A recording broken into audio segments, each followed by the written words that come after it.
Well, greetings and salutations, everybody. Welcome to the John Campea channel for this special Disney presentation of what we just got from Disney at CinemaCon. I am, of course, your host, John Campea. Good to have you guys here. I'm joined by Dr. Ann Campea. Hello. Who's got her glasses and everything. Robert Meyer Burnett's over there. Hello there. Right beside him, Cody Miller. Hey. Also in the Devil Wears Prada glasses, and of course John Green, Soul Video. I feel like Everybody. we're in the principal's office or something, waiting to see the principal to get admonished for something terribly wrong. Yeah. Well, we just had a chance to go see the Disney presentation here at CinemaCon, the highly anticipated Disney presentation at CinemaCon. Now we are starting our live stream a little bit late because the panel went 20 minutes late. Started late too. Started late, went late. That's all okay. It would have been done even a little bit sooner, but they decided to come out and say, let's play the trailer again, which we were all perfectly happy for them to do. So we got a whole bunch of stuff to cover. And so we're going to, like we always do, we're going to go through the Disney panel from start to finish. My God, take Doomsday out of it. There are a couple things that look awesome. Awesome. Like really, really good looking stuff. Things not on our radar yet. So unexpected. Yeah, and by the way, a lot of people, like every year at CinemaCon, this is the panel that almost everybody at the convention shows up to. Not everybody at CinemaCon comes to the studio presentations, but the one that's always the most packed is the Disney one, and they certainly lived up to it this year. So, okay, let's get things rolling here, shall we? And by the way, hello to everybody who's here. We just started the stream and we have 2,000 of you already in here with us. Good to have you here. So let's go through everything that they showed us at the Disney presentation of CinemaCon. And what did we have up first? Just the preamble that was focused on just how much money Disney has made. So they always want to highlight that. Yes, they came out and said, we have made all the money. You're welcome. Yeah. And how many did they say they have? Like out of the 50? 37. Yeah, out of the $50 billion films, 37 of them are Disney films. And like in 2025, the only $3 billion films were all Disney films. Seeing all those posters up next to each other was rather impressive. And it was from 5 studios all Only underneath. a little bit further away. Sorry, Yeah, from yeah. 5 studios all underneath the Disney banner. That was really impressive. Yeah, so you had Pixar, Star Wars, Disney Pictures, Disney Animation, and Lucas. and Right. Lucasfilm. Yeah. Speaks So, to And the well, versatility. yeah, 20th Century Studios and Searchlight. all right. Absolutely. So, All right, so that was that. So they mic drop in the beginning, of course. Then they get right into Devil Wears Prada 2, May 1st. Listen, I have been telling you guys forever, you are all sleeping on Devil Wears Prada. Like when they announced it and people say, oh, no one cares about Devil Wears Prada. No one's going to go see Devil Wears Prada. And I said, you guys don't get it. This thing is going to be massive. It's going to be huge. Then the first trailer came out and it was, a lot of people still look at me crazy when I say this. The first trailer for Devil Wears Prada was the most watched trailer of 2025. More than the Oppenheimer trailer, or I keep saying Oppenheimer, more than the Odyssey trailer, more than every other trailer that came out in 2025. Devil Wears Prada 2 first trailer was the #1 trailer of the year. And the second trailer that came out this year is now in the top 10 of the all-time most viewed trailers. It's Top Gun Maverick for girls. It really is. Yeah. And Come on. listen, I don't think I'm being facetious when I say, when they said Devil Wears Prada 2, I don't think I'm exaggerating saying that got a louder response from the audience than Doomsday did. I don't think I'm exaggerating when I say that. If you take away them saying, come on, clap, like I think that got the biggest natural boom. Sure. I mean, 80% of it was female voices, but still, I mean, people are passionate about this. So they showed us some stuff. Well, for Anne Hathaway did a greeting, and she does not look 20 years older than she did when they did the first film. No. So she did the greeting from the screen, and then they played some stuff that has been in some of the trailers, but also a bunch of stuff that wasn't there. Look, like take away the fact that this is clearly a female demographic movie. It just looks like a good movie, period. It's got a lot of charm. Like the scenes they show with Meryl Streep are hilarious. Emily Blunt as this character has always been great. This looks like a really solid film, but I mean, obviously, Anne, you were the most excited one to see stuff about this. So what did you think about the stuff they showed us? Oh, they could have just handed me these glasses and said, "Go see the movie." It's tough because I already carry a bias. Like Devil Wears Prada, the first one, I have sat and watched it 5 times in a row. Literally, like just let the movie run back again and again and again. So this is my movie. So I'll be interested to see what the gentlemen say about the footage, but I come with some bias in that I just love the first one. I'm excited they are doing a second one.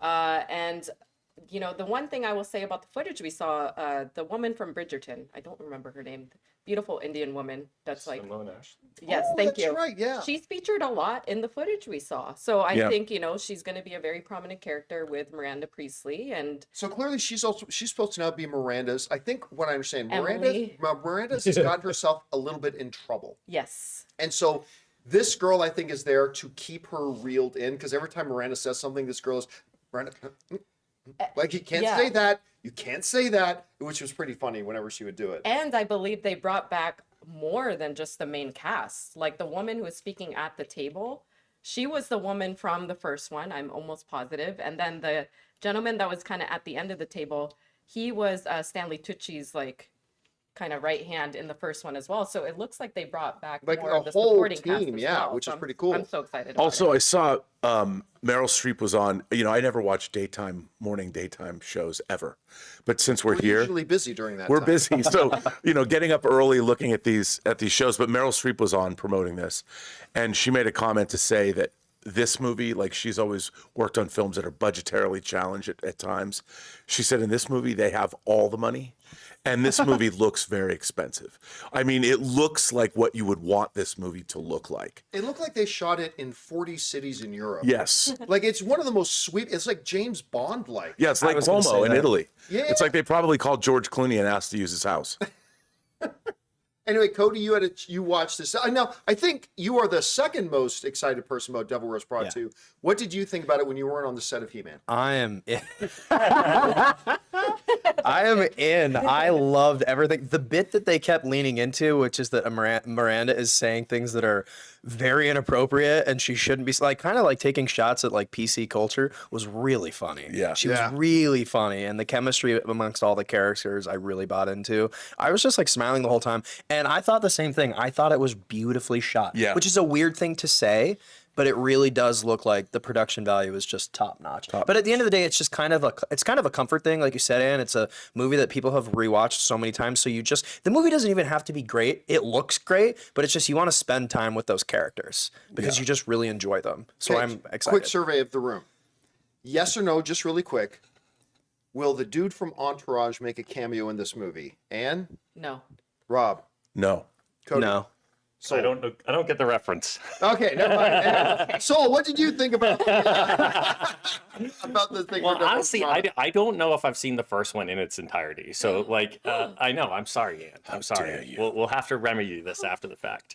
But I loved the trailers. I feel like I know all of the taglines. They were talking about how the lines from that movie got yelled at them in the street constantly and like walking. And so I feel like I know so many of the taglines from the first. But no, it looked really fun. My only concern was that Meryl Streep's character, who obviously she has kind of like a consultant or a PR or advisor that's trying to like keep her in line. A filter. Yeah. It reminded me a little bit. There's a modern Scrubs revival that's happening right now, and Dr. Cox also has this the woman from SNL as his filter in the show, and so you Oh, I take haven't this. seen the new season yet. It's really, really good. Honestly, out of all these like reboots and revivals, like this one comes as close to matching that nostalgia. Anyway, we're not talking about Scrubs, but you have this iconic kind of like mean boss that was so good at like lighting into his staff, but now when you take that into 2026, you have to like bring it up to date with like what that corporate culture actually is in a hospital, and would you be allowed to talk to interns this way? So my only concern is that they throttle her too much. Like I want her to still be everything that made her strong. All right, so I thought it looked good. I'm looking forward to seeing it. So that was Devil Wears Prada 2. It's going to be a massive hit, and it was a good way for them to start the show. All right, what was next? Then we go into the Star Wars universe. They bring out John Favreau, and he shows us footage of the Mandalorian and Grogu. Yep. So look, John Favreau came out, who I'm a huge fan of John Favreau. I remember once he even came and DJ'd one of our Masters of the Web parties at Comic-Con one year. He's just delightful. He's amazing, and as long as he's the director of this movie, I've had hope. I do have my concerns about Mandalorian and Grogu. We've talked about this ad nauseum, and I don't think it's going to be a really big hit at the box office. It's like an extension of a TV show that had a bad last season.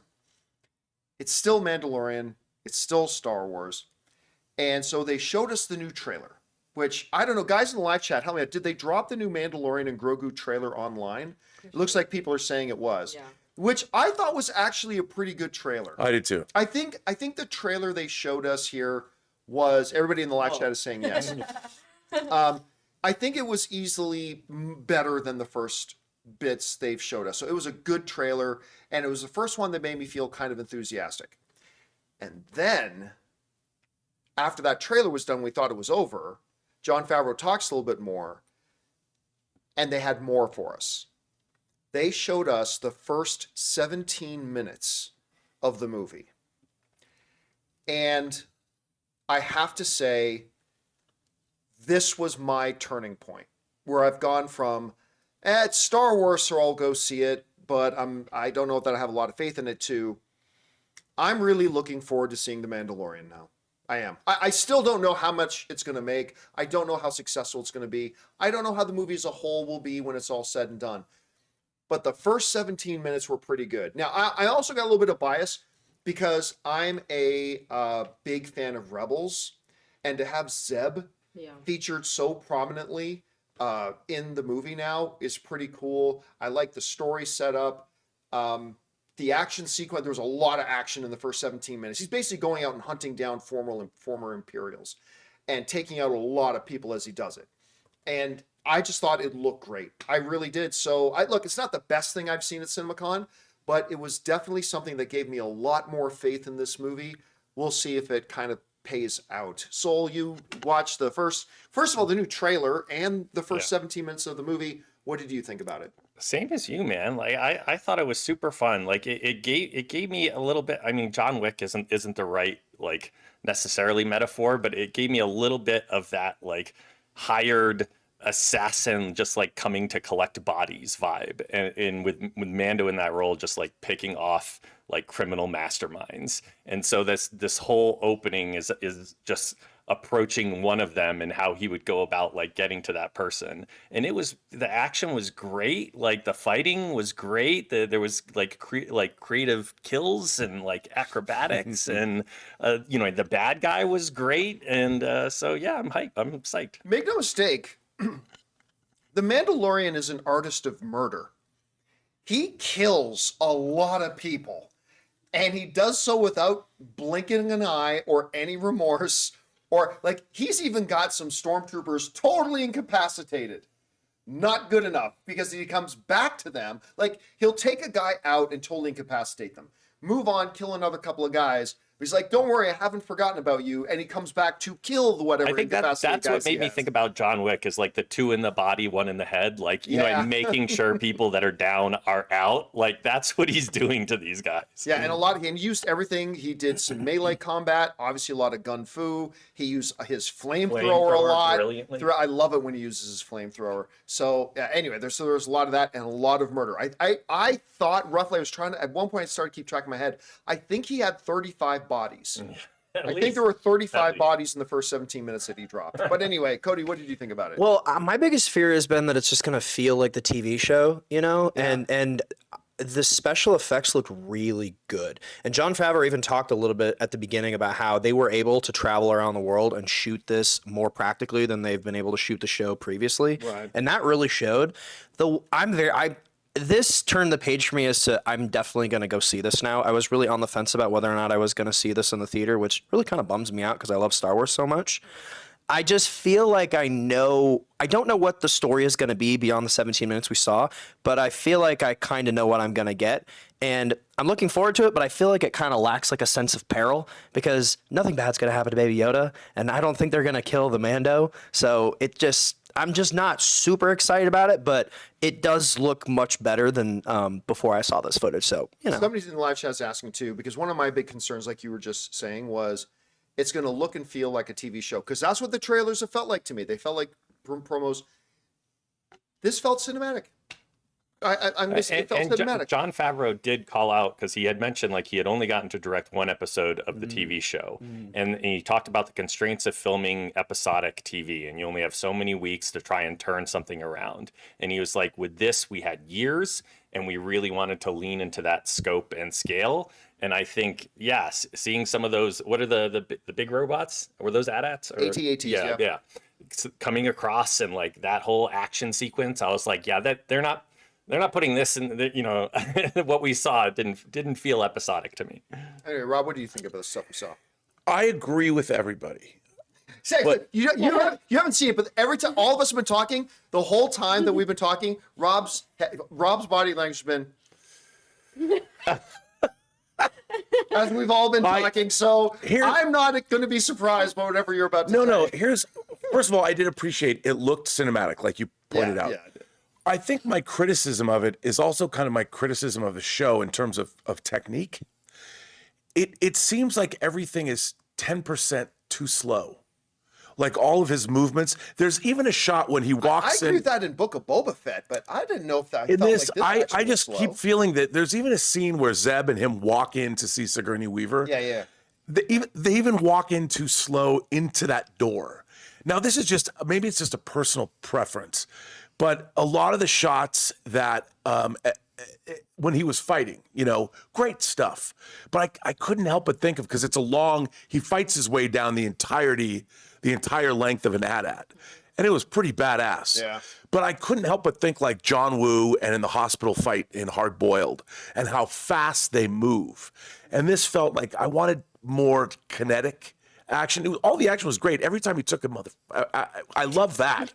You know, I thought there, like you said, he kills a lot. I loved like when he knows two guys are behind and he uses his flamethrower to smoke them out. Like split it out. That was really cool, and I really liked the production design. I thought because we've never seen the inside of an AT-AT like that before, not in live action, and I really liked like all that we find out that AT-ATs have little scout craft, you know, that leave from inside them. That was really cool. And then he got on one of the little miniature the AT-1T. That was dope. Yeah, the way he scaled down the mountain. Yeah, I loved all that. I loved all Whenever that. I pull out a nerd thing like that, Ann gets a little turned on. They just dropped the figure of that from the Mandalorian. But for the most part, I mean, I did enjoy it, and I really liked when we got to that, like, it looked like a temporary rebel base, like something you would have seen in Vietnam with Quonset huts and stuff. And you saw the ships, how they had landed, and it was really cool. And I really love the explanation for where the Razor Crest came from. Yeah, it's because obviously that's the running joke has been somehow the Razor Crest has returned, but they address it right in the first 17 minutes about why it's back. Because some people were even speculating online, oh, this is a prequel movie. It's like, no, it's not a prequel movie. No. But they do explain in the first 17 minutes of the movie, like why he's got a Razor Crest back, and it perfectly makes sense and it fits in, and then they just move on. And it was a great comment on like rich people in the Star Wars universe and the things that they just shouldn't have. Right. Like whoever owned it, whoever they got it from was some collector. And Sigourney Weaver's like, yeah, you know, we got it from a collector. I took it out and flew it myself. I had to try it out. I love that she's a pilot. In the trailer, they show her in full rebel flight fatigues. I loved when she was talking to Mando, giving him a mission. Yeah. I thought that was great. She was great. By the way, some people are asking, so what's the general idea of the movie? They basically lay out, this is what the movie's about in the first 17 minutes. And I don't think it's a spoiler to tell you what the basic movie is about. So the Mandalorian has been working for the New Republic. And he's basically been on a mission. I think they dropped this information in the trailer, that he is just going around taking out the ex-Imperials, the ones who are still like warlords and running their own little territories, trying to bring the Empire back. And they send him out to take these guys out. So now he just comes back from taking out the first Imperial overlord. He takes one out. That's right at the beginning of the movie. He comes back to the base, and Sigourney Weaver, this is the part we see in the trailer. She's sitting in a room waiting for him to come back. And so here's the basic thing. There's one big Imperial commander that they do not know what he looks like. What did they say his name was? Was it Coin? It was Coin. Yeah. Okay. Like because there's Hunger Games. It's President Coin. Yeah, that's true. There's an actor in the movie, Johnny Coin, who's one of the lead actors in this film, that's also one of the stars of our little tiny Fakakta horror movie, White Devils. And I'm like, is it weird that they use that name as his code word? Is it the actor, that same actor?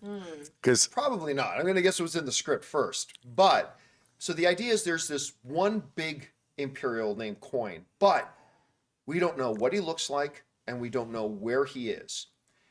But these Hutts know where he is and say they can lead us to him. However, the Hutts will only help us if we go and rescue another Hutt who was kidnapped by another criminal syndicate. So basically the mission is Mandalorian has to go and rescue a Hutt so that these other Hutts will help the New Republic find this big Imperial. And that's the basic setup of the story, at least as far as we can tell. And you know what? What I want to see in a Star Wars movie, as a Star Wars role-playing game player, I want Star Wars stories that feel like it's a Star Wars campaign. Like, feels like it's a role-playing game campaign. And it's like, boom, that felt like it to me. That felt like it to me. So I was kind of on board. I also like, because in the trailers we've heard him say, yeah, I'm going to go find everybody in your deck of cards. There's Yes. literally a deck of He cards. literally has a sleeve of Yeah, cards. which I really liked seeing. I was like, okay.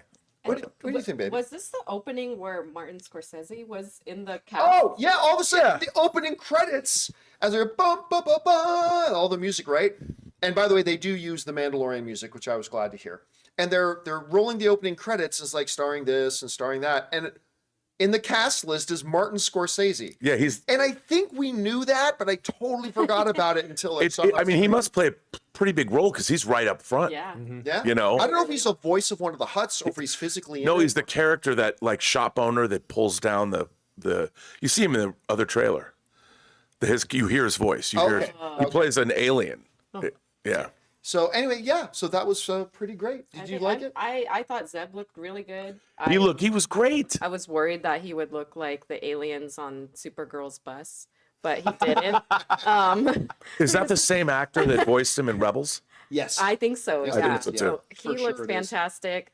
I think, and there's some comments I'm seeing scrolling through the chat around, is Mando going to be in some sort of peril to where his character will not be alive at the end of the because movie? I'm not as convinced There's no as way. Cody is. There's no way. I think he might. I think he might. 'Cause No. I don't think Pedro's going to be playing the character anymore. That- Let's put bets down right now. And it's been a long time coming to I'll tell you where what, give me 5-1 odds. I'll take it. yeah. I'll give you 5-1 odds. You'll give me 5-1. yeah, yeah. Okay, I'll There, take 5. bet. Like I don't. In general, I don't think he's going to die either. But I think there's a chance. So I'll put your 50 to my 10, Done. and we'll see if he dies. There you Done. go. Fair Okay, enough. there we Put go. it in the book. I don't know. I think he's going to be in a lot of trouble because I think this movie is going to push Grogu to Say his first be words. independent, like a little more independent in the way that he operates. I know he's still young, but I think there's going to be that sort of story arc where he's going to have to learn how to do things without. Well, there's even that Mandalorian. line when he said he's going to live hundreds of years Yeah. beyond He's me. going to live So centuries beyond me. But there's another great line. I can't remember if it was in the trailer or in the little montage they played after the 17 minutes. There's a line you hear the Mandalorian say, the job of the old is to protect the young, and then the young protect the old. Which makes me think Grogu's got to rescue Mando at some point Oh, yeah. in the movie. So Do you think Grogu will talk? well, I just asked that. No. I'll say no, because here's the thing. Grogu talking is a door you can't shut then. And like Grogu just being the baby is let's just call it what it is. That's the appeal of the character that makes everybody go, ah, right? The moment he speaks, you can't go back. Like that chapter is now closed on him, so I don't think we're going to hear him speak. It's not going to be like wrong. Richard Keel at the end of Moonraker when he says, "Well, here's to us." He's got like an old voice. I don't know why I thought It about would be that. great though if he did, like if they like kill some final bad guy and like Grogu's like Fuck that guy. like Yeah. the best. That would be the best. Okay, that was Mandalorian and Grogu. Look, clearly the best stuff they've done to market this film so far. Because now I actually think it looks pretty good. So we'll see where they go with it. All right, what's next? They do flash up a image of Star Wars Starfighter, which is May 2027. Yeah, I actually thought with Ryan Gosling being here because he was just on stage yesterday, even though it doesn't Starfighter doesn't come out until after the next CinemaCon. I still really thought, with Lucasfilm being gone from the big screen for so many years, I really thought they would have done a little something about it. Like with Ryan, even just having Ryan Gosling come out on stage and say, we're so excited about this. We shot it we finished shooting a number of months ago, but they didn't. They just said, oh, and Star Wars returns again next summer with Starfighter. Well, it costs a lot for them to bring those stars out for these like 60-second slots. Yeah, but he was already here. Right, but I Yeah. mean, That's the still, if thing. it's not in the contract, money, money, money. Different studio. All right, what was next? Toy Story 5, June 19th. This was Anne's joygasm moment. Oh, yeah, one of them, for sure. Because they talk a little bit. First of all, they talk about all the money Toy Story's made. It's crazy. Billions and billions of dollars Toy Story's made. And then they say, who better to tell us about the movie than Woody and Buzz themselves? Tim Allen and Tom Hanks come out on stage. Yeah. And as soon as that happened, you got to understand, Tom Hanks is Anne's favorite human being. So you could just feel her energy start More to glow. than the Jonas? More than the Jonas Brothers. Oh, shit. Like crushing on the Jonas Brothers, but Tom Hanks is like her favorite human. And so Tom Hanks comes out on stage, and you could tell the whole audience is buzzed and very excited about it. And they came out, and listen, they've always said about Toy Story, we never say we will never do another one, but we ain't going to do another one unless we have an idea that we really think will resonate. And so I know there have been a lot of doubters about why they're doing Toy Story 5, but I do just want to point out, everybody seems to forget that the world cried, we don't need another Toy Story after they made the first one. And they did 2, and that was like the best one ever. And then when they announced 3, everybody says, they're just, soaking it now. Now they're just milking Toy Story. We don't need another Toy Story. The second one was perfect. And the third one was the best one yet. And then they announced a 4th one. And everybody said, we don't need a 4th one. The third one ended perfectly. And while it was not the best Toy Story movie, it was still a really good movie. And it made over $1 billion. And now, so then they say they're going to do 5. And again, the Boo Birds are out talking about it and all that kind of stuff. I'll tell you what, though. They showed us a bunch of the movie. And I mean, I think we all felt it when they announced that the toys are now facing a new threat. Technology that the kids play with. And in this case, it's like an iPad mini called a Lily Pad. And the little girl's just obsessed with it and blah, blah, blah. And the juxtaposition about how kids used to play with how kids play and interact now. And I was watching this and I thought, first of all, number one, this is super charming. This is making me feel like I'm back in Toy Story again. This is wonderful. But I also thought this is poignant. Like, I think this whole thing is going to be a really interesting, socio-development conversation, because they didn't just make Lilypad out to be a villain. Like Lilypad, literally in 15 seconds, connects. What's the girl's name again? Gabby? No, Abby. What's the name of the Gabby, kid? I think. Is it's Gabby the name of the new kid? Anyway, let's just say Gabby. I'm sure people in the live chat will Bonnie. Thank you. Who was the first one to say Bonnie? It was Daniel. Thank you, Daniel. Was the first one to say Bonnie. Like the toys have been like, we're trying to get Bonnie to make friends, and Lilypad's like, oh, boom, there, I did it. And then you actually see they coordinate a sleepover in seconds on it. So it's not what I thought they might do is old toys good, technology bad. And they're certainly going to lead into some of the negative things about technology with kids, but they were also showing some of the good things about it. So I'm just fascinated to see how they do this in the movie.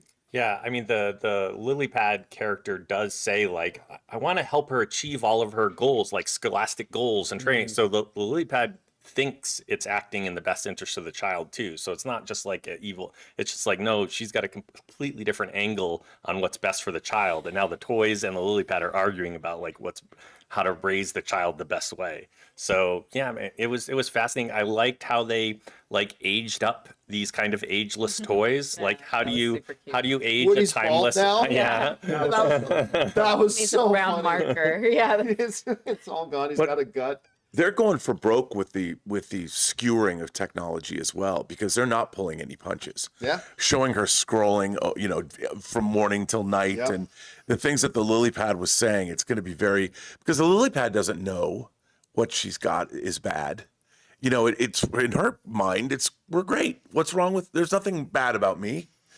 And we're going to find out that it's not the lily pad that's bad. It's the human beings and the way they're using And it. how we interact with it. Yeah. I also love the attention to detail. Like when Jessie is trying to have a conversation with the lily pad is on the internet sifting on her belly, like like not really paying attention, That was just like so everyone funny. does on their Like, phone. I'm talking to you, and lily pad's just scrolling. This movie is gonna make all the money.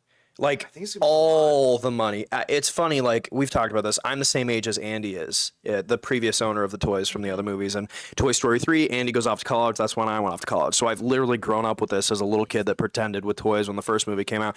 Now I'm the parent that has young boys that have iPads. And so like this really resonated with me. And there's a whole generation of people that grew up with these movies that now have kids that are fighting this exact battle. The battle of screen time, the battle of children's attention span and the way that they communicate with one another. And so like I think this is going to be huge. Just a reminder to everybody, Fandango, we talked about this on the John Campea Show like a week or so ago, but Fandango did their annual survey of movie fans about what the most anticipated movie of the summer is. And it wasn't The Odyssey and it wasn't Spider-Man. It was Toy Story 5. They surveyed 6,000 movie fans, and the number one most anticipated film of the summer is Toy Story 5. Second was Spider-Man. Third was The Odyssey. No, third was Devil Wears Prada 2. Fourth was The Odyssey. And Mandalorian and Grogu didn't even make the list. But yeah, I think you're right. I think this is going to make a lot more money than people think it will. I think it's also going to start, like you just pointed out, a big cultural conversation because it's a way that kids can now, they're going to be able to reflect. If you're a 8-year-old and you're a screen addicted kid and you watch this movie, you are going to make the revelation to yourself that this could be bad for me. You don't have to listen to parents tell you anymore. And I think that's part of the reason they probably wanted to make this film in the first place. What did you think about it? Unless they wait to watch it on the iPad. I think one of the shots that killed me was when Bonnie was all excited. She had her physical toys in the car and she was going to run up to her friend's house. And then she sees that they're all holding their lily pads. And as soon as she recognizes, like, oh, we're not playing with these toys, she throws the toys back into the car and grabs the lily pad. And I was like, that's really tough. That's going to be tough for that age to kind of discern like how do my friends play now, at this age. And what's cool and what isn't. Yeah. I thought the trailer looked amazing. I've always loved the Toy Story franchise. I love that they bring in Woody's girl, remind me, Jessie. Bo-Peep. Bo-Peep for like a split second. She makes an appearance just to Hi, drop honey. Woody off, Just calls him which honey. I thought was great. She's like, you take care of whatever you got to do. And then outside was like Keanu Reeves' character waiting for her. Yeah, and by the way, that was Keanu Reeves voicing him. Yeah. I guess. I don't know if they just brought him in for a half hour. It to might do just one be line. for that scene, but I love that they still integrate like all the other toys that are in the universe too. But I liked what we saw. Mm-hmm. I mean, I think this looks like a classic Toy Story Yeah. tale. So, all right, so that was another good one. All right, what was next after Toy Story? Moana, July 10th. Right. I wish I had taken a picture to bring it in. There's a poster for live action Moana where Dwayne Johnson's hair looks terrible.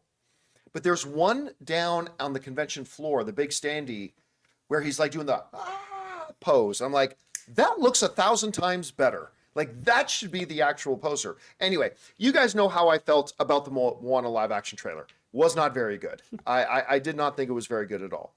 So they have some selling to do on this movie. So Dwayne Johnson comes out again. He comes out on stage to kind of hold court. The lowest energy Dwayne Johnson I've ever seen on the stage of CinemaCon. Very reserved. Yeah, like more reserved. Like speaking, like one really cool part though was Dwayne Johnson comes out and says, "We've never really said this, but we've kind of based Maui on my grandfather, High Chief Maivia." And for those of us who grew up in wrestling, we always know who he is. And he said, like the way my grandfather was, he goes, "We just decided to do this 5 minutes ago." He takes out his phone. He goes, "Here's a picture of my grandfather, High Chief Maivia." And he holds up his phone. The camera zooms in. And holy crap, his grandfather was huge. Like he's big as pecs like this. And he had all the tattoos and all that kind of stuff. So he says like what's his battle cry? Not Yeehoo. It was Chihu. That he goes, "That was from my grandfather, and we really built a lot of my grandfather, and this is about family and why it's so special to me." And it actually started to get me emotionally connected to the movie a little bit. I started feeling emotionally invested. Anyway, then they brought out the new girl who's playing Moana. I think she's going to be fantastic. I really do. And then they showed us some stuff from the movie. And while I am still not sold, because I love the original Moana. I may or may not like listen to. There's a line where the sky meets the sea. It calls me at least 2 or 3 times a week in my car. I love that movie, and I want to love the live action. I'm not quite sold on it yet, but I will say what we saw today was certainly a better sell than that really lackluster trailer we got. And so I'm not going to say I'm all the way on board with it yet, but guys, the stuff they showed us was actually pretty good. And at least much better than what we saw in the trailer. Anyway, Rob, what did you think about the Moana stuff? I liked seeing him, and I like seeing Dwayne Johnson. He seemed very sincere. I mean, obviously he's there to sell the movie. I'm not naive about that, but his sincerity sort of came through, which I liked. And then I liked when he brought out the girl playing Moana because she's delightful. Her parents were there, and he called the parents out. They're probably sitting there, they probably were a little taken aback. They're in an auditorium with 5,000 people, like, what are we supposed to do? But she's delightful, and I thought it was nice. I thought it was nice, but the footage looks to me, the line between live action and animation is definitely blurred in this movie. There's a lot of just straight up animated sequences. Yeah. I mean, when I say that, they're photorealistic, but I wish they would lean more into the beauty of the ocean itself. Maybe a little bit more water world. I thought they did a little bit more of that in this than they did prior, though. Yeah, but I have to say, the movie does look really good. Like, I did get the feels. There's some really pretty epic shots when you see everybody on the boats and when she's singing. I would go see this. I mean, I was interested. Yeah. Best part to me, though, is actually seeing the You're Welcome musical number start to play. I'm like, okay, now you're making me feel a little bit. Now you're getting me there. Anyway, what do you think about the Moana stuff? Am I the only one that thinks that his head doesn't really match the body? Because we know what Dwayne Johnson's body looks like. Yeah. We've seen him, and then you see his more he's wider. It's more faithful to the animation. He's wearing a suit. It just feels a little odd. I don't. That's but is really. that because we are so used to seeing Dwayne Johnson and his body, like if it was any other actor being the same, because he did. I mean, look, he's supposed to be Maui. Maui's supposed to be this monstrous thing. But I see what you're saying. Yeah, it just throws me off a little bit. But the movie looks great, and I also think I agree with the sincerity about what Dwayne Johnson said on stage. Because I think Moana is his biggest film ever, right? The original Moana. Yeah, and he's been doing it for. Yeah, I think it is. Yeah, so it looks good. I want to see it. I'll take my kids. Soul. Yeah, apparently the prosthetic bodysuit weighed 40 pounds. Whoa, wow. So it was pretty intense. But yeah, I had a similar feeling where I was just like, interesting. The head's a little different. By the way, Dwayne Johnson walked out on stage in this white sweater that was pretty tight. And it's like, whatever weight he lost he said recently, like a few months, he lost weight for this other role he was doing. Yeah, that's over. Whatever that weight loss was. He's Mania ready. He's WrestleMania. He's huge. Yeah. But again, this is Maui, so they had to exaggerate it out even a little bit more, I guess. Anyway, sorry, Soul, what were you saying? I also agree with Rob in terms of this blurred line with CGI and animation, because even I forget what the little pirate creatures are called but the coconut guys. The coconut guys. But I'm like, okay, so here's 1,000 CGI coconut guys. Yeah. Coming into this. So where and if the selling point is bringing this into live action, which I guess How to Train Your Dragon, in similar how do we bring the dragons into live we action? love that. Yeah, that was it. But they did a really good job. But if you can anchor enough of the emotional core of the story in the human acting elements of it, then it'll be fine. I don't think it matters one iota what I think of this movie. It's gonna make $1 billion. Right. It's funny to see some of the even reaction online to the initial trailer, which wasn't well received, being like, oh, that looks rough, 1.1 billion. You know what I mean? It's just there's a dichotomy here that the people that have grown up watching Moana, and it's so ingrained in them that the audience for this film is going to be massive. And if it even started to tickle Campea the right way once the right musical number comes out, and you see that It's going to bring back the feels. It's going to get enough, I think, positive murmurs and feedback that, yeah, it's going to be a financial blockbuster. By the way, like some people are saying, hey, Fast 7 made like 1.4, 1.5 billion, which is more than well. But what came out first, Moana 2? No, I mean, what came out first, Moana or Fast 7? Good question. I don't know. Yeah, I'm not sure off the top of my Google head. machine. But I wouldn't say. I mean, Dwayne Johnson's in that movie. Yeah, he's a part of the ensemble. He's not. Yeah, it's not his film. I understand that. Furious. Per se. So Furious came out 7. So yeah, so Furious was the biggest one, but Moana 2 made over $1 billion. Whether this live action one makes $1 billion or not, I don't know. Can I get odds on that? Will Campea give me odds on Moana? What odds would you give me? Wait, what odds do I need to make? Go to Polymarket. Put your bets. 12 to 1? 12 to 1. Okay, I'll come back to you. My $10 to your $120. All right. And what did you think about the Moana stuff? I think that at first when I heard they were doing live action, I thought, okay, why? But then it's like somebody handing you the answers to the tests, you know, because the first Moana, the animated one, it's like that was the template.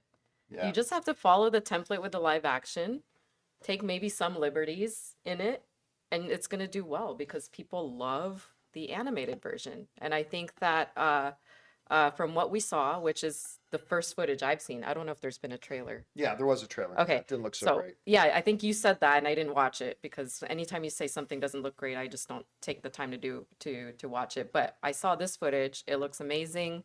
I think she looks incredible as Moana. I think Pua looks really cute. He does look like the a pig. real pig. The chicken, not so much. The chicken doesn't look real. Very animated. But I do think he's going to be adorable. I think he's going to be adorable. The Force Ghost grandma looks pretty good. She does look good. All the Force Ghost characters look really good, actually. There's a moment where she just hugs Force Ghost grandma. Yeah. And I felt it. That was the best moment of the trailer. It was really good. good moment. Yep. Yeah. The reason why I like these live actions is this is what I want to say about this is I hope Disney is secretly assembling the live action. I know Moana's not a princess, but I would love to see all these live action princesses / female, protagonists in these animated to live action series come together in some sort of shared universe. Like I'm waiting for that. Like I want the Cinderella to come. Who is that? Lily James. And I want for like Mulan and I want for Moana. Like I need that movie that's going to come out of doing all these live actions.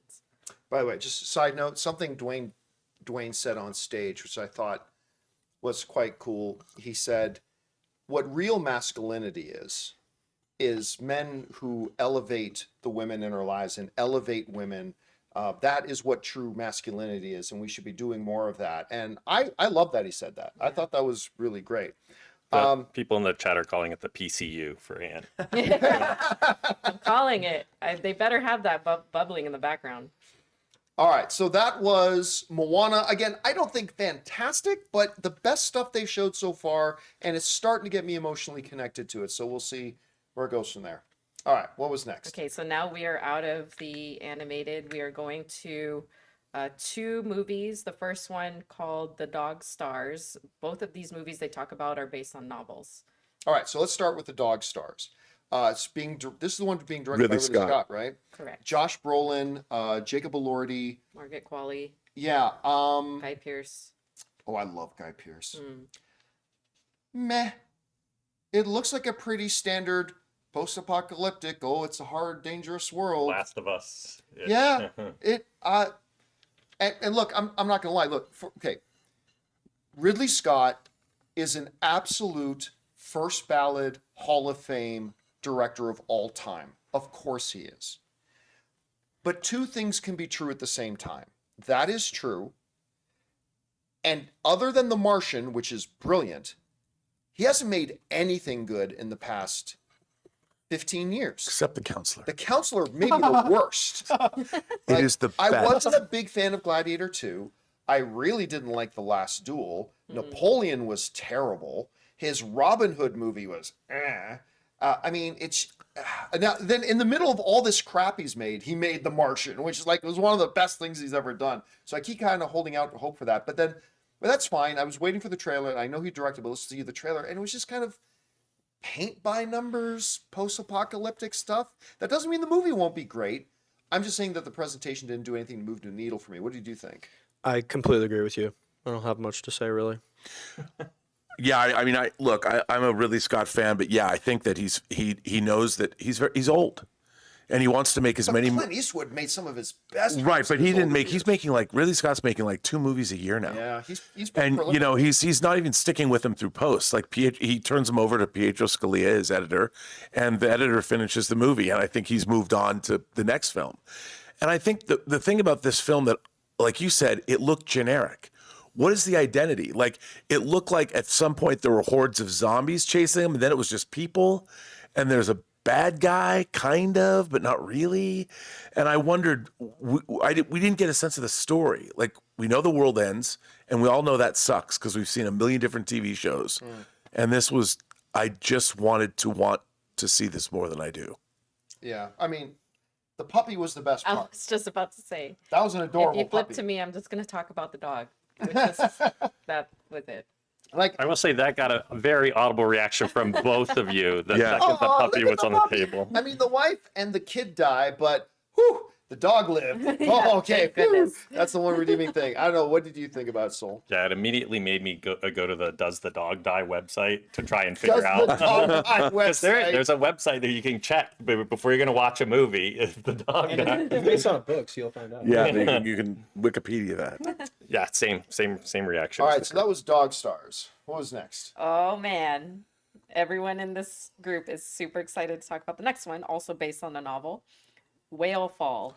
Whale Fall? A true surprise, Oh my God. bro. Also has Josh Brolin in it. Yeah, Josh Brolin's in this one as well. Okay, I've not heard about Whale Fall. I didn't know anything about Whale Fall. All I knew was when I saw the list of what they were going to talk about, and we saw Whale Fall, I'm like, who cares? It's just going to be another one of these throwaway ones. Just talk about quick and let's move on. Nope. Nope. It was the surprise hit of this entire panel. Because the guy's basically, okay, there's this guy, he has a tricky relationship with his dad being played by Josh Brolin. But one day Josh Brolin goes missing at sea, so the son has to go out and look for him, and that's when trouble starts. We're like, okay, fine. He goes, now we're going to show you a clip. Like, okay. Fuck me. Holy crap. My ass is still sore from how much I was clenching my butt cheeks the whole time. I have not been that stressed watching a clip of a movie in a while. The whole basic premise of it is the guy's underwater in scuba gear, and there's a giant sperm whale hunting down a squid that it's trying to eat. And the way it was designed, you see the squid, and is it going to be perilous? And the squid's kind of, languidly swimming around like squids do, but the sound design. Oh my God. They gave the The creatures visuals, the sounds. sound. I mean, oh my God. Sorry, I didn't mean to interrupt Oh you. no, I mean it was so intense. So basically, without giving you details, the basic thing is that this guy is kind of just like collateral, innocent bystander in the midst of this sperm whale hunting and trying to get this squid. And I know that doesn't sound all that exciting. That doesn't sound. The way this whole scene was shot, it was just a heart attack inducing. I don't know how they did it. Oh, I mean, you're so good. and the thing, it is called Whale Fall. If anybody looks it up, I mean, what happens is he gets caught up. The diver gets caught up. The squid like grabs him as the squid is getting eaten. Yeah, so the whale catches the squid, and it's swimming by. But as it's swimming by the guy, as it's going by the guy, the squid's tentacle grabs the guy. This guy has the worst luck. This guy is having a bad day. He's a terrible And he gets- swimmer. And he gets dragged down with it, and it's like, oh my God. And then you think he gets away, but then another tentacle grabs him. And I'm like, what's happening? Like, I was so And tense. the whale is devouring the squid the whole time. Yes. So the squid is getting deeper and deeper into this whale's mouth. It's the compounding of the terrors underground, Yeah. right? So like you're underwater and you've already got the one terror of the whale like coming for you. Okay, that's bad. And then you got another terror of the squid that has attached to you. Like if I'm underwater and a squid grabs me, that's already bad enough. Now the squid that's grabbing me is also being eaten by a whale, And every time I try and free myself, another tentacle grabs a different part of me and pulls me further into the whale. Like, ugh, just forget it. I've never seen anything. It was so convincing. Yeah. The visual effects of this, and as they're being pulled down, like you said, my whole body was just, I couldn't move. Yeah, I couldn't breathe. And I'd be like, just kill yourself. Just kill it. I've never Just kill yourself. like when he's holding on to the open mouth of the whale, the giant teeth. He's grabbing a tooth. He's holding on. And it was the most harrowing thing. And then he gets swallowed. Wait, Patrick in the chat. Sounds like a turducken. Yeah, it is a turducken of terror. It's a A human turducken of terror. But that was just, I mean, and the thing when the squid gets swallowed, and that I would assume the anatomy of whatever that flap door opened and it goes kabang on and then the squid is gone. I love the ocean. I love to swim in the I'm ocean. never gonna go back in it though. You know, After watching this was going way back in. scarier than Jaws. When I was 8 years old and saw Jaws, it did not put me off going into the ocean. This did. It was haunting. It was terrifying. It like reminded me of like, remember last year's CinemaCon when they showed us the Final Destination footage with the vending Yes. machine, and we were so blown away. With that This was that moment where I was so Whale Ball was last year's that. Yep. Exactly. And I was thinking about how, like, because I just recently rewatched Avatar, how beautiful and tranquil they are under the water in the oceans of Pandora. They're these beautiful creatures. I'm like, that's not reality. Like, if you've ever been, like, deep sea, like, exploring, it is terrifying. Low visibility, murky, and the sound design. There were wide shots, and then the camera traveled and followed. I agree with you. I don't know how they did it. I don't know. It was And I just got a text. I just checked on it. Steve Asbell, the president of 20th Century Studios, wanted to remind everybody that they are very high on this movie, but it's also an original film, no IP, Yep. like Not a Project sequel, Hail Mary. not a remake. It's I wish Cinefix magazine still existed because I want to read the 50-page article on how they did this. Oh, by the way, just start engraving next year's Oscar for Best Visual Effects, Whale Fall. Just put it on there now. Oh my And God. it's a lock already. This movie's And it comes out, I think, in October. I cannot wait. I cannot wait to watch this. When whole it movie. ended, like the way it ended, I don't know if we give it away. I did. Okay, so like, and then Well, the screen goes back up. that's- I was like, oh, like what? I want to know what happened so bad. But if anyone who knows the book, that's the whole point. That that's what. All right. Oh, I forgot it was based on a book. Yeah. Yeah. Based on book. Yeah. Yeah. You want to grab the book, don't you? Well, yes, because is the book about like the whales like growing up and his history? Like, How did the whale and the How do squid whales get Get to to their this? job. Yeah, what? What kind of transportation system do the whales have? I'm just trying to figure out on myself, that was an epic trailer. I think they should have recorded all of us reacting to it because it was so fun. Like Oh, It was fuck loud. we were audible about it. And the but way I'm it trying to figure out built. how this is going to be a full feature film. So there's a book, so there's clearly a story. Yeah, and Amazing. I think it's based. I hate to say this, but it's based on a true story of something that actually That's what they happened. said when they introduced it. They Yeah. did say like that was what inspired. That's them. what even more doubly horrifying to me as I'm watching this. I'm like, No, I thought he can't- said what inspired the book was the story of Jonah. I don't think he said it was based on a true story. I think it. I I'm know. almost positive Maybe they- maybe I'm not Yeah. remembering it right. Yeah, because the story of the father going out and looking for the son. But I Oh, look at your art, by the way. Somebody pointed out. Oh yeah, we got a giant squid Oh no. on the wall here in the hotel room. Squid from Spectre. But yeah, it was unbelievable. So guys, the surprise of the Disney panel for us, like a thing I wouldn't have given a second thought to, is now like one of my most anticipated films. Yes. Whale Fall. Bad title, whatever. Mark it down. This is gonna be one to It see. is not a spiritual successor to Moonfall, by the way. If those universes ever cross over, though, I'll be there front and center. What happens first? Does the moon have to fall before the whale falls? All right, what came after? The moon Whale is made of whales. Fall? The moon is actually made. The next movie was Wild Horse 9, which comes out in November. Oh. 6th. John Malkovich and Sam Rockwell. Okay, when they dropped, I remember when they dropped the first trailer. Yeah. For Wild Horse 9, and we were like, "This looks great," and sure, it does. It does. It looks fantastic. John Malkovich, Sam Rockwell, who was Steve Buscemi. Yeah. I almost called her Billy Ray Parker. Parker Posey. Posey. Yeah. Billy Ray Parker. That's her new name, Billy Ray Parker. Parker Posey. And they showed us about 5 minutes of it. Hilarious. From the director of In Bruges and Three Billboards Outside, Side Yeah, of, she's Ebbing, Ebenezer. Ebbing, Missouri. This looks absolutely hilarious. And the chemistry between John Malkovich and Sam Rockwell was conjured up in a lab somewhere because it is so potent and so real. Like this one scene is literally just about a minute straight of John Malkovich and Sam Rockwell just saying "shut the fuck up" to each other. Shut the fuck up, shut the fuck up, and it just goes back, and it's like I'm eating it up, and it just looks fantastic. I cannot wait for this film. What did you think about it? Dude, it was so that exchange. You see a little bit of it in the trailer when they're gonna topple some new democracy, some left wing democracy, and John Malkovich just tells these girls in the country that love their new governor, that love their new leader. Well, he's not long for this world. I mean, that conversation was so good, and Sam Rockwell's like, don't tell them that. Malkovich was killing it. I can't wait to see this movie. I've killed people in countries you can't spell. Like what? Czechoslovakia. You never killed anybody in Czechoslovakia. You just know I can't spell Czechoslovakia. It's just, oh my God. I guess we'll never know. Yeah. I guess we'll never know. And he's like, oh my God, it's just, the chemistry between them is just so good. It's like, well, you're eating like you don't shoot a lot of people. It's like, we're on an airplane, shut up. It's like, So funny. I could watch an hour of just the two of them talking.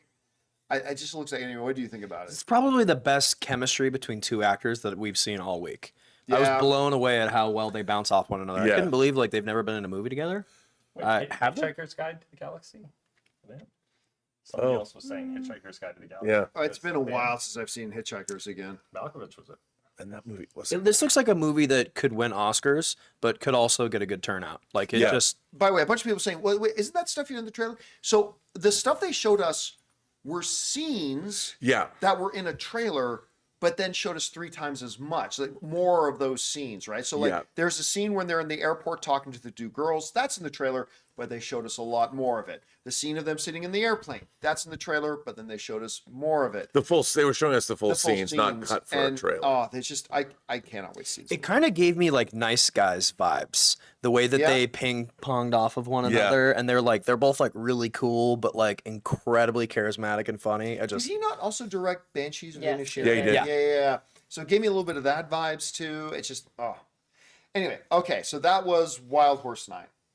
All right, so then they just do a quick pass on Searchlight movies that are upcoming. So Super Troopers, August 7th, and then no dates attached to them, but then Behemoth with Pedro Pascal and Sweet Sick. Right, so they didn't really show us anything of that No. stuff. I'm surprised they didn't show us anything from Super Troopers. Yeah. It's coming out in It's August. probably still being cut. Yeah, maybe.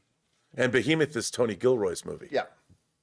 All right, what was next after that? An animated feature called Hexed, coming out November 25th. Yeah, so Hexed looks promising. Yeah. So a young girl discovers she's a witch. Her mom, so she's being voiced by Haley Steinfeld. So she sounds a little bit like Gwen Stacy from Spider-Verse. That's why.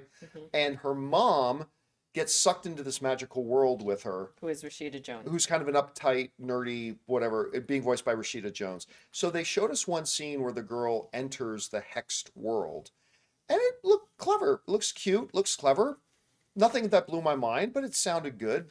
Soul, what did you think about it? Yeah, it was a amuse-bouche, if anything. Like this was literally just like a young girl walking up to a book that talks. Nice reference, by the way. So it was. I mean, the animation was cool. Like what we saw from the characters was cool, but it was very much a teaser of a piece of a scene. So not a ton to go on, but hey, look good. Any other thoughts on it? No, I mean, I liked it. I liked the classical, the pen talks and the book talks. Yeah, the pen Very was Beauty and very the Beast. Mrs. Potts. to Very me. much Yeah. so. Like very And the Mrs. ink. Potts. Yeah. Yeah. Yeah. It was Chip Yeah. or like whatever. Yeah, so there was that. It's got your favorite in it.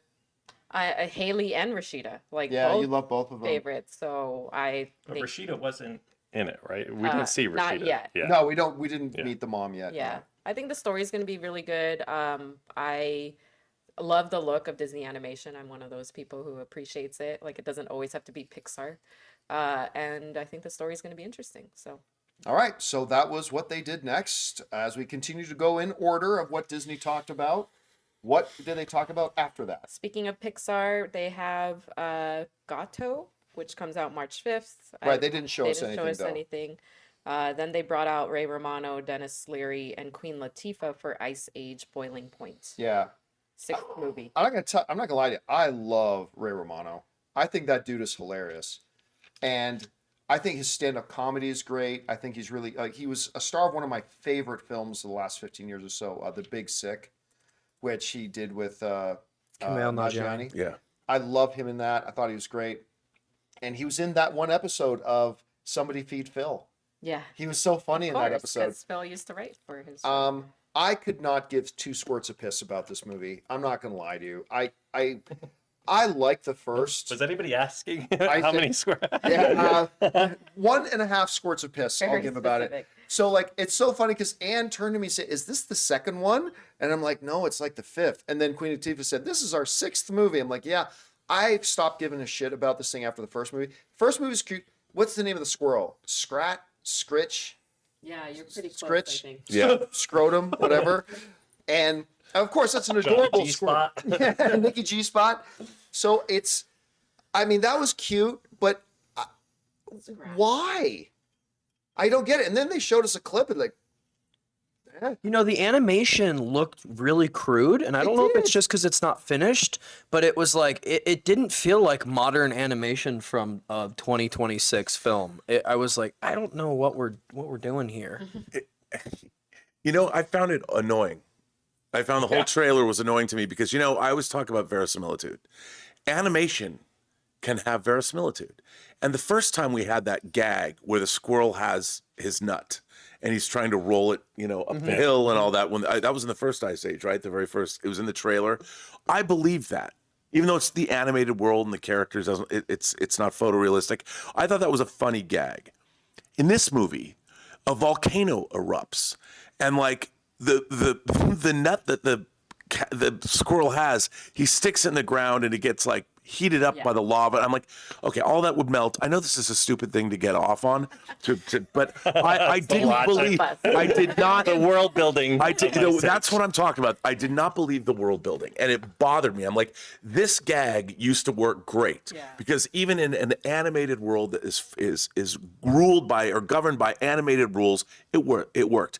This violated that. I felt you can't have a volcano erupting over there and suddenly they're on this ice shelf with that melts, that heats up a acorn from the bottom. Come on. I'll tell you Here's what. part that killed me. Here's part that killed me. They're in a lava river, and they're standing on a chunk of ice floating down the lava river. I'm like, excuse me? See, it bothered you too. I'm not the only one. But it wouldn't bother you if you cared about the characters. Yeah, They and I didn't give us a don't. I reason just to don't. care about like Ray's character, the main characters. They didn't focus on that at No. all. So that's why I was kind of like, what are we doing here? Because this bit, it's just old and tired and it's not really working. But it's still, I don't, even though it's animation, I still have to believe in the world. Yeah, I have to believe in the magic. I did not believe in the magic. There was a part of me that I was thinking, I was reminded of simulation theory, and I was like, I might be in the Matrix right now, because I could have sworn I've seen that exact same scene in at least one or two previous Ice Age movies. Like I'm saying the exact scene with the exact characters. Like, and I'm like, this is like the cat walking by me, and somebody just made a change to reality, and I'm just supposed to sit here and act like this is brand new when this is clearly a scene from an Ice Age movie I've already seen. So I cannot be convinced that we're all just not being collectively gaslit right now. And they may not. They're just reusing footage at this point because they're like, most people have probably seen 2 or 3 of these Ice Ages. So if we pick enough scenes from enough of these Ice Ages, we could probably make a net new Ice Age. You know what it reminds me of? I don't know if any of you will understand this reference at all. Because I don't know if they ever showed it in America. But when I was growing up, there was an animated series on TV called Rocket Robin Hood that was set like in the far future. So it's Robin Hood and Little John's Merry Men, but they like to have spaceships and stuff like that. And the way they were able to make this show, I'm sure others did the same thing. It was the exact same 5 to 10 second clips of animation that every episode they would just put in different orders and change the dialogue. Like the same guy going, and the next guy going, like Robin Hood using his laser bow and arrow, boom, boom, boom. And like they would just put these 5 to 10 second clip things, and the sheriff like standing on his gunship going, and they just put it in different order and change the dialogue. There's a whole new episode, and that's what Ice Age feels like at this point. The chat. Somebody said Ice Age Fire and Ash. That's exactly what they could have called this thing. Anyway, let's not talk anymore about. We gave Ice Age enough press. What was the next thing Disney talked about? Oh, that was next? Uh-huh. That was the last thing they talked about before this? All right. Then What you've all been waiting the for. head of distribution Good night, everybody. for Disney Yeah. comes No on more. stage and says, well, guys, it's been a terrific show, but we've got one more thing. Now, a little bit earlier today, I read somebody fired me off message. Kevin Feige spotted at the Las Vegas airport this morning wearing a Dr. Doom hat. It's like, well, we know we're going to get some Dr. Doom. And the head of distribution says, you know, by far, Marvel Studios is the most successful series of films in Hollywood history. And with what they say, they got 37 now? 33? 33 now. They said 33. No, they said 37 billion dollar films. But 33. I thought that they have 38, so Spider-Man is 39 and Doomsday is 40. I'm pretty sure he got that wrong. Well, he didn't just say it. They also had it on a graphic. I know, and I think he's wrong. I think it was wrong. Well, anyway, regardless, they have a lot of films. And they are the most successful of any film series in history. And they go, ladies and gentlemen, Kevin Feige. And Kevin comes out. Sure enough, he was wearing that Dr. Doom hat. And, you know, he just talks about the success they have. He said a little earlier in the week, our friends at Sony talked about Spider-Man, Brand New Day. We're excited about that one, too. But then they talked about Doomsday. Well, yeah, and the re-release of. Oh, that's right. We knew this was coming. The word had come out already a while ago, but they officially stated that they are re-releasing Endgame with never before seen footage and new surprises in the movie. And it's the first, they have a new thing called Infinity Infinity Vision. That is a new, it sounded like the new version of THX. No, but it's not. No, I know, Yeah. but they're optimizing sound and visuals for large screen. But here's the thing. They're talking about this new thing, Infinity Vision, right? But once they explained what it was, there's no new technology. Marketing. What he said was it's a new spec standard. Right. configuration. Yeah, it's how like show the you movie. have to have at least this spec and this Yeah. spec and this spec, and if you do, you get the label Infinity Vision. Yeah. At first it sounded like they developed some kind of new projection technology or whatever. No, but it's no. not. It's just a new standard of specs, and so just so that you know, if a screening is labeled as Infinity Vision, you know it's going to be one of the biggest screens with the highest resolution and all that kind of stuff. But so it was no new technology, just a new standard. But so I kind of lost my enthusiasm for that a little bit after that. But anyway, so they talked about re-releasing Endgame. He seemed pretty stoked about that. I'd love to see it on the big screen again. I don't really care about the new surprises. I don't really care about that much. I really just would love to see Endgame on the big screen again. So I'm kind of looking forward to that. Why I find the idea of an Endgame re-release interesting is because of things that we know. There's, how do I say this? There's things that they could have incorporated from the beginning of Doomsday into Endgame and they would work. I guess that's all I can say about that.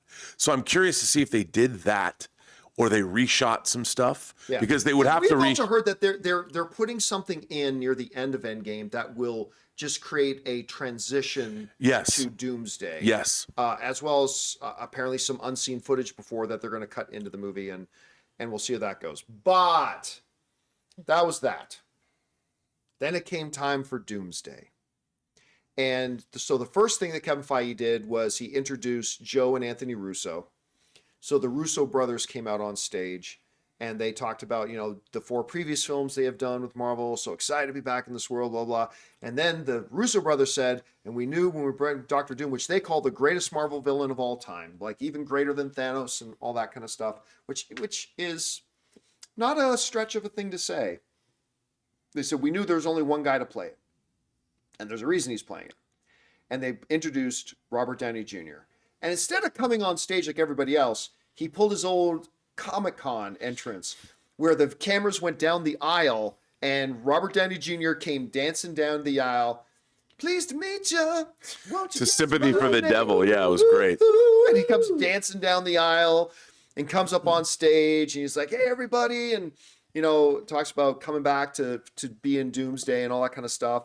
And it was great. And then Robert Downey Jr. did something really cool. Because earlier, the execs at Disney called Kevin Feige the architect of the MCU. So Robert Downey Jr. goes, and if Kevin's the architect and Joe and Anthony Russo are the interior designers, then the heart, the kitchen island of the home is Captain America's Chris Evans. And Chris Evans comes out on stage and they continue their Civil War thing where as if they're beefing with each other. I don't like him. I don't like your guy and whatever. And Kevin Feige steps in between them to keep them apart and all that kind of stuff. So it was cute. It was really good. Put on a good show. It was great seeing those two guys on stage because I've said forever, Chris Evans and Robert Downey Jr. are the heart and the soul of the MCU. And I think one of the things that has hurt the MCU over the last few years is that they were never able to transition away from them. And I'm sure the passing of Chadwick Boseman had something to do with that. Yeah. But they are the heart and the soul of the MCU. They are the MCU. And so to have them back up on stage with Kevin Feige, with Joe and Anthony Russo, it just kind of felt like coming home. It really did. And there's something, and I mean that in the best way possible. But then it was trailer time. And Robert Downey Jr. introduced it as the Doom trailer. And when he said the Doom trailer, I thought... The trailer of Doom. The trailer of Doom. I feared for a second we were just going to get one of those 30-second things like we got for Captain America, Thor. Yeah. But no. It was full trailer time. So here we go. The trailer, which, by the way, they never said whether they were going to release this online, but everybody on the live stream is saying they never released it. Now, maybe they will later tonight. Maybe they will later in the week. I'm sure it will be released online at some point. So they do the trailer, and it starts with the voice of Dr. Doom narrating. By the end of the day, we will face an impossible choice. And I've been curious as hell. What is his voice going to be like as Dr. Doom? I love it. Oh, yeah. Yeah. Well, yeah. What did let me throw it over to you about the Dr. Doom voice. Because I was curious too, because he's Latvian, and it was great. And you know what? I was trying to listen to see if I could tell. I mean, I knew it's Doom, and I know it's Robert Downey Jr., but it doesn't sound like Robert Downey Jr. Listen. In a vacuum, if we all didn't already know Robert Downey Jr. was playing Dr. Doom, and then you watch this trailer, you would not think this is Robert Downey Jr.'s voice. And what a choice. I mean, the gravitas he's got into that. I want to know, I'm sure we'll find out in interviews when closer to the movie, how long it took him to come up with that. Like, did he work with the dialogue? Where did he derive that from? Like, which Eastern European country? It was perfect. And then, you see it the shot, And we see Dr. Doom. Yeah. One of the very first shots of the trailer is a side profile where Dr. Doom is clearly down on his hands and knees, and it's a close-up of from a side profile of his face looking down at the ground in what looks like a desolate world of destruction. At that point, you hear his voice. Do you think his voice was slightly augmented by the mask that he's wearing? Could be. Yeah, I thought it could might be slightly. I was kind of hoping he would sound like Mike Tyson. By the end of the day, we're going to face an impossible choice. That would have been awesome if they did that. That would have been so ballsy. But they didn't have the guts to do that. But no, his voice sounds great. And then, ladies and gentlemen, if you woke up today having on your bingo card a fight between Shang-Chi and Gambit. I cheered audibly. Oh my God! Oh my God! It was Shang-Chi fighting Gambit, and it looked so good. And it got a huge pop. Huge pop from the audience. And Mystique turning into Yelena fighting herself. Yelena fighting Mystique, and Mystique changing into Yelena. So you see Yelena fighting herself.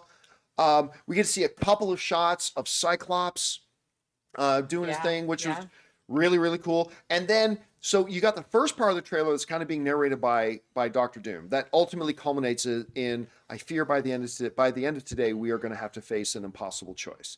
And we all know about incursions and what choices they're going to have to face.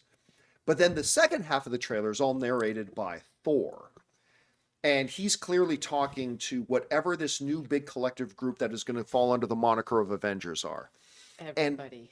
And basically, to summarize what it is Thor says to them, it's basically this: like, look, quit your bitching, quit your fighting amongst yourselves, because I have fought alongside beings far more powerful than everybody here, and they died fighting enemies I feared far less than this one. And that line, I have fought with beings far more powerful than anybody here, and they died fighting enemies that I feared far less. I love that. But then he follows that up. What was the line? And I don't know, but he says, but I'm terrified of the villain that we're going to fight.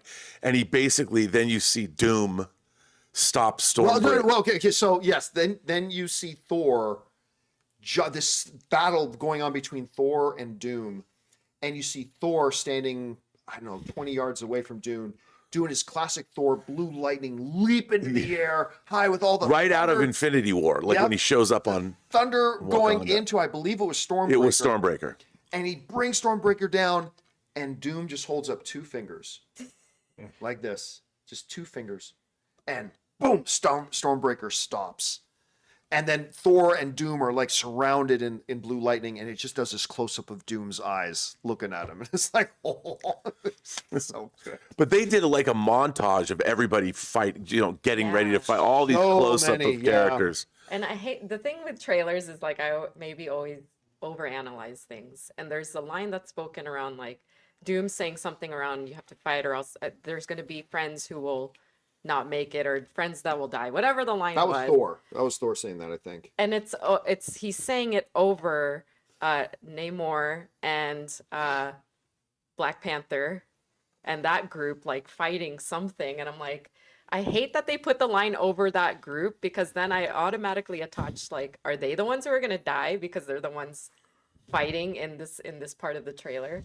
But there's great so shot many of people. Namor on his throne. Yeah. There's he a looks great shot of awesome. Namor on his throne. Yeah. It's, oh, I'm like, not in this A trailer. brand new costume that's badass. He looks so good. looks great. M'Baku's And then they cut to there. a shot that we see from one of the trailers before where, the Fantastic Four and the Wakandans come and meet. And you see that they're standing in the ocean, but the ocean is being held back.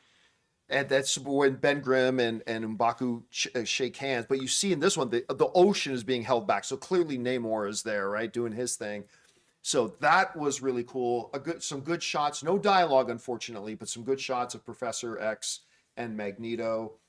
So that looks pretty good. There's one shot of a reverse shot that we haven't seen before of Professor X looking out the window. Yeah. And there's and the an giant, incursion the happening. incursion, we know what happens where that's from the very beginning of the movie. And I love that, seeing that full shot. And a number of shots of Ant-Man. Yeah. Oh, yeah. Ant-Man's in that's a right. number of the shots. So Yeah. Paul Rudd, it looks like he's going to be playing more of a primary role than maybe he has before in this. But we saw a good shot of him and his daughter. Are you gonna touch on the last shot? Yeah, come on. Okay, well, I'm The freaking best, out. the best The moment of the trailer? whole Where trailer. Thor sees somebody for the first time. Yeah, Oh my God, I forgot about this. That's how the trailer ends. The trailer ends with Thor looking like ready to leap into action and tense, walking down a hallway, and then the camera cuts. Well, he says, how can this be? How can this be? And then the camera cuts behind whoever Thor is talking to, looking down the hall at Thor. So you see Thor from behind this other figure, and you just hear the voice saying, "Hey, buddy." And he's like, and then it goes back, and Thor holds up Mjolnir, and then you see you see a hand just open up, and Mjolnir flies into the other hand, and the camera pans up, and it's Steve Rogers, and now like who just summoned Mjolnir to his hand. with an awesome beard. He Oh, looked yeah, good. an With awesome long beard. hair. Yeah. An awesome Amazing. Infinity War kind of beard, and it's like, oh, and that was the last shot of the trailer. What are some other shots from the trailer that maybe we okay. haven't talked about? One question: was that in an Eternal? in that one shot where it was just like it was like kind of gray and dusty, and it was so fast. Yeah, I don't think didn't I don't see think it was lot. I don't think it was an Eternal. Okay. Although I wouldn't put it by them. No. You said it was fast, so I didn't Yeah. notice it. They showed us the trailer twice.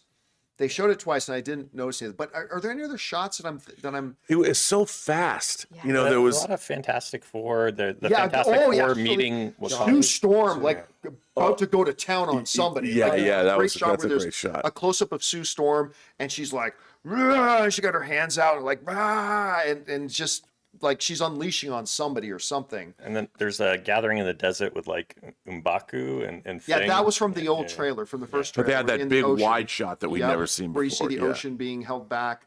I'm trying to think of what else. Like there was so many little battle clips too. I mean, it's really a teaser. Well, it's a first. Yeah, Trailer. It's a first trailer. Like here's just a little taste. It's I'm a sure they'll meal of a teaser, as you would Yeah, say. it is a meal of It's a like, teaser. don't be fooled. This isn't some 45-second clip. This is a trailer. Yeah. Right. I'm sure they'll get into incursions and stuff like that whenever we get a Thunderbolts are second in trailer. it. People are asking where are my Oh Thunderbolts? yeah, They're totally in yeah. it. You see the Thunderbolts. There's a good shot of the Avengers Tower with yeah. a brand new big Avengers A on it, and Thor. That's where Thor is giving his speech to this collection of whoever the new Avengers are. Which was a really cool shot. There's Yeah, like because you got- tactical things on the walls and You got Sam's Sam. Avengers and you've got the Thunderbolt Avengers Yeah, all that's right. in there that he's talking to all of them.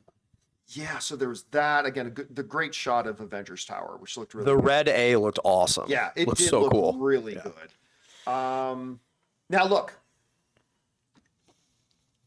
the Dune footage is still my favorite footage of CinemaCon. oh yeah. Like that, the opening, the Dune stuff they showed us is still my favorite. But I think I can say for myself, this was my second favorite. Out of everything else we've seen here this week, I think seeing this trailer was my second favorite thing that I saw. It was just I'm gonna say something insane, but somebody saying no Charles Xavier. I mentioned Xavier twice. There's a bunch of Xavier actually. yeah, there's a bunch of Xavier. I have mentioned it several times. Yeah. Yeah, I said he was looking out the window. You know, well, there's there- that one reverse scene, shot. then another shot with him and No, Magneto. no and- Loki. People are asking about Yeah, Loki. no Loki. And I think we'll get look, we'll you know what, we'll get some Loki in the second trailer. When they get more into the plot, when we get, because remember, traditionally with a lot of movies, the second trailer is where you start to reveal what the story is. Yeah. And I think that's when we'll get probably into Loki. It does end on the date. And that, thank you. One of the things that we knew we were going to find out for certain was whether or not Marvel was going to take advantage of Jumanji leaving the December 11th date and moving up a week to take advantage of a week's worth of IMAX screens. I know they did discuss it. I know that for a fact. But we didn't know what they had decided on, and we all said, well, I guess we'll find out on today here at CinemaCon. And they reaffirmed Doomsday is happening. Doomsday is still happening. They affirmed they're keeping the December 18th day. So, ladies and gentlemen, Doomsday is alive and well. December 18th is going to be a day long remembered. Some people saying surprised. Mighty Tank saying I'm surprised. I'm surprised too, to be honest. Like, I never got any indication that they were going to make the move, but I kind of thought they would. I do. I agree. IMAX screens. I agree with you. But I'm not going to lie. I'm kind of happy they aren't. I want Doomsday, and we're getting it. So, again, they played the trailer, and then they came back out on stage, said a few more things, and then they played the trailer again, which is something that they've done. I mean, they've done that at Comic-Con. They've done that at CinemaCon, where they have a big trailer coming, and they decide to play it twice. So, is there anything else I'm missing here? No. That pretty much covered it. I mean, that was everything they showed. I thought the trailer was great. I'm surprised they haven't dropped it online. You know, guys, look, I'm sure they'll drop it online soon. I don't, or maybe they won't. I don't know. I fully expect it. I'll be honest with you. When we walked out of CinemaCon and walked out of the theater, I expected by the time we got back to our room, like several other trailers this week, they would have dropped the trailer online by now, but apparently, no. Some people are saying online there's a rumor they're going to release it next week. Yeah, that makes sense to me. Next week. I will say though, I was surprised that they didn't give us a scene, especially after they gave us 17 minutes of Mandalorian. Now, I knew that they would not show us the opening of Avengers Doomsday because there are certain things that happen in the opening of Avengers Doomsday that I don't think they were prepared to let the audience know about yet. So, but I thought they would show us some scene. Like, here's a 3-minute clip from the, but they didn't. They're still playing that a little close to the vest. But I don't know. Did anybody else have any feeling about whether they were going to show a scene or not? Yeah, I thought they would. I thought they would have shown a scene, something more. There's something character based that didn't reveal anything. Obviously, characters meeting other characters. They have plenty of those in the movie, and they could have relied on one or two. But I understand it's only April, and the movie comes out the end of December. Yeah, as the one guy in the room that doesn't know all the behind the scenes information that you guys know, for the people that are looking forward to the trailer, like you won't be disappointed. It very much met my expectations. This whole Avengers portion of the Disney panel. The only thing is, because they showed so much Mandalorian, and then after, I expected them to show a little bit more, because the trailer ends and then they're still on stage, so we're all like, oh, and then they played it again, which was great. But anyway, everyone's gonna be real psyched. You're gonna be in for a treat. It was awesome. By the way, I saw somebody in the live chat say it just doesn't make sense to me why you just release a trailer at CinemaCon. You're making an assumption that if CinemaCon wasn't happening, they would have just released this trailer to the public today.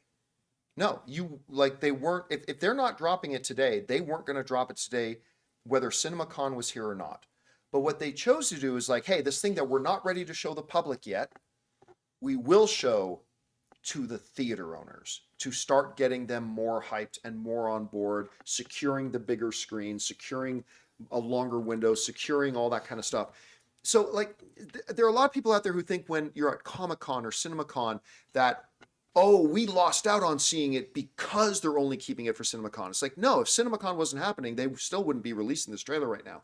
But again, I think they will release it. Also, I was talking to Campea about this and Rob earlier this week, because again, this is my first time at CinemaCon. But the audience, these are two groups that are intimately tied together for their financial well-being. The theaters and the studio. The studios creating the content, and the theaters that desperately need the content to survive. So the studios desperately need the theaters desperately need the studios. And this is their rallying point in the year for both of these groups to come together. It's 2026.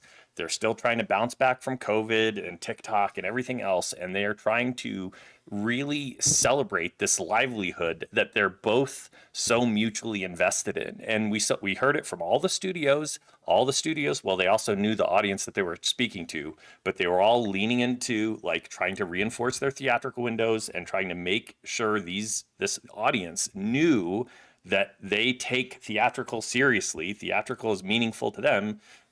Even in the Paramount panel earlier today, that's one of the things Ellison said. It's cool to be in the room and see these two groups, because it's not a fan event, it's not a public event. It is a very specific industry event for these two groups that are so desperately tied to each other's success. And so it's just an interesting angle for me. Yeah, I just want to throw in here. Somebody is just asking. So Doomsday will not be on IMAX. Correct. Doomsday will not be on IMAX screens. I have a question for you Doom guys. has it all booked up. So because we're not getting Doom on IMAX, do you think that has something to do with why they're launching this Infinity Vision thing, so that people are aware that, well, it might not be on IMAX, but there's all these other large format premium screens that you can see Avengers on? Maybe, but Infinity Vision is also gonna work on IMAX. So it's going to be part of IMAX too. So maybe yes, maybe no. Because I know people, for example, that all they know is IMAX and then regular screen. But there are a lot of other formats for the not so regular movie going audience, like the RPX and all that kind of things. They don't AMC, they don't know what that XD, stuff means. So it kind of makes sense. Also, to speak more to what you were saying about CinemaCon, this event used to be called Show West. Yes. And Show West existed for decades. And then they rebranded it as CinemaCon, and Cinema United is a new rebranding of the old NATO. And so they've tried to make it more friendly to the speak of convention going, but it's not a fan. I keep getting a lot of pushback. Well, why don't they make this for the public? It's not for fans because there's a lot of shop talk. There's a lot of when they do the first presentation, like the neon presentation, they had an hour and a half talking about the year in our industry. Yeah. There's a lot of inside baseball stuff here. It's just we as fans have kind of discovered this thing to go to. It's an industry trade show convention. Yes. It is. Remember, a lot of people misunderstand this about CinemaCon. It is not put on by the studios. Right. This is a convention put on by the movie theater owners, known as Cinema United. That is their trade organization blanket title for all the movie theater owners everywhere. It's called Cinema United. This is their convention. They put it on.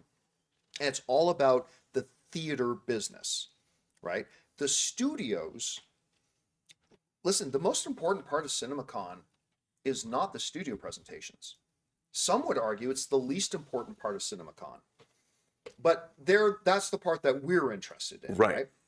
So it's the studios coming here not to show off their movie slate to the world.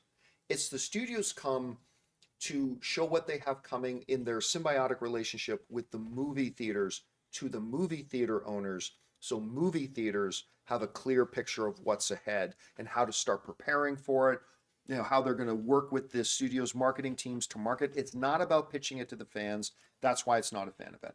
But as fans, right, it has been our great love to then report on it from a fan's perspective. So, I mean, anybody can go. You just have to spend $1,500 for the ticket. Yeah, but no, not everybody can go because I talked to somebody that got turned down, that got a rejection letter because technically speaking, even when you buy your ticket, like when I buy it for all you clowns, I have to put which company are you coming with? Right. And we had to put that down too. A couple people have been asking, as this is our last stream of CinemaCon. Shout out to the 5,000 people. Yeah, well, we look at that. 5,000 at one point. Wow. Yeah, we're at 5,000 now that we've finished talking about Doomsday. But I've had somebody ask which studio, somebody said in the live chat, gave the best presentation. Ooh. To me, that's easy. It was Warner Brothers. Yeah. Warner Brothers gave the best presentation. Not just because they showed that insane Dune footage, but if that was all it was, it would still be the best one of it. But, they bring out Denis Villeneuve, and they the whole production and the whole presentation was so aces. I think they did the best job this year. So this year's Campea Trophy for Best CinemaCon Presentation goes to Warner Brothers. And I think things like Whale Fall, that was something that wasn't on exhibitors' radar yet. Yeah, the theaters weren't even thinking about it. And they when are now. a lot of these things that they showed, like I thought The Social Reckoning, which is a semi-sequel to The Social Network, looks terrific. I wanted to see it, but now my enthusiasm has gone up. And if my enthusiasm has gone up, the 5,000 exhibitors in that room's enthusiasm went up as well. That was it. The Second Mom. Like, what is that Jessica Chastain movie? Mother Number Two. Other mommy. Other Mommy. I'd never heard of that. And I'm like, and now I'm dying to see I'm it. dying to see it. Or Evil Dead Burn. I mean, I was going to see that anyway, but how good that looks. We saw a lot of good stuff that was not, and that's part of the reason they have these presentations is so studio theater owners can look at those and go, wow, my audience is going to be, I got to get on that because my audience, I got to book that movie for my theater. By the way, somebody's asking me any thoughts on Paramount. I did not go to the Paramount screening, and we announced it last night that we weren't going to go to the Paramount one because our stream last night ended at 3:30 a.m. for us after only getting about 3 hours sleep the night before, and the Paramount presentation was at 9 a.m. And frankly, they had nothing I was super interested in anyway, other than Passenger. Passenger, I was really interested in, but it was just too. If the Paramount presentation was at 11 a.m., I probably would have gone, but I needed more than 3 hours sleep that night. But Jackass, John. But Jackass. I will say, But so when? Yeah, You're the only one of us who got up in the morning and went to the Paramount thing. Look, I'm not gonna not exploit the crap out of my first CinemaCon badge. It was okay. I put my random presentation rankings in the chat. I will say two highlights for me personally. I think the James Cameron Billie Eilish footage, they did give us 3D glasses, was pretty dang cool. Like, I'd imagine you have to be at least a little bit into her music to like enjoy this, but that technology and that footage was pretty impressive. And then sorry, what's Superman's actor? David Cornswet. Mr. Irrelevant. It's about in the NFL, the last person drafted is nicknamed Mr. Irrelevant. Yeah. And he The has 49ers quarterback. well, Actually, yeah, Mr. Irrelevant. he Cornsweat plays, I think, the Giants' Mr. Irrelevant, John Tuggle. So it's like the story of John Tuggle, and he had this whole little intro presentation, and the footage we saw, that was the emotional moment for me in that Paramount panel. And I knew nothing about this football movie. I'd never heard about it, but like his hair and makeup in this movie was pretty incredible. And then, yeah, there was a Boston Dynamics robot that gives Steve-O a prostate exam at the end of Jackass. So there you go. Speaking of prostate exam, I think David Ellison also went on stage. Wow. What a transition stage. No, I wasn't there. I don't know if look. I thought that was interesting. You know what?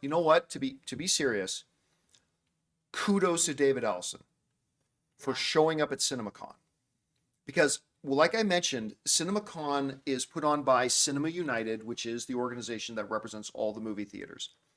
And Cinema United is officially against the Paramount merger with Warner Brothers. They are even lobbying, Cinema United is in Washington lobbying Congress to block the merger. And CinemaCon is Cinema United's convention. It would have been really easy for David Ellison to stay at home, like not show his face here, just let the studio people come out and present the movie slate. I give credit to David Ellison to come out and stand in front of thousands of people who are against what he's doing and actually be there in person to address it. Now, I wasn't there to see the presentation myself, so I don't know if it was good or bad, but I give credit where credit is due. It would have been real easy just not to show up, but he did show up, and I give him credit. That took guts. And who knows, obviously, what this means. But he did say one of the reasons he wanted to show up is because he wanted to look these theater owners in the eyes and say that he stands behind the 15 movies a year. And after they combine with WB, it's going to be 30. And the SVOD window is going to be 90. So They're going to be $110 billion in debt, so I'd like to see how he's going to finance 30 movies a year. Yeah, I will say, though, that, David Ellison is a pretty well-liked internally, and people that have worked with him on movies and shows, he's pretty well liked by those people. And we had our friend of ours who works for Paramount said something really interesting, that when those two guys that that we know, when one of goes into a meeting with Mr. Ellison, he is incredibly well prepared. And he goes into those meetings, and that he is a great person to work with, and that we should be mindful of that. That's what he told me. Great intentions. But listen, if it goes through, I will be left with no choice but to root for them. I want them to succeed. Oh, yeah. I do. I 100%. want a healthy Warner Brothers. I want a healthy Paramount. So, Did every studio mention an extended theatrical release window? Yeah. Because Disney even said that I think on average they were like 59 days. And they Yeah, pointed that was a out that flex. Avatar was 90. Yeah, well, that's probably really brings our average up. yeah, all the studios are like, we're committing to we're expanding to a 45-day window. And then Disney came out tonight. It's like, that's adorable. We've done 60. Right. And 90 in the case of Avatar. So, And Spielberg's like, Yeah, can we hear Spielberg was pushing for it. 120? Yeah. Can we hear 120? remember, for a long time, the standard was 90. Yeah. 90 was the standard for a long time, but now we're just fighting to get back up to 45.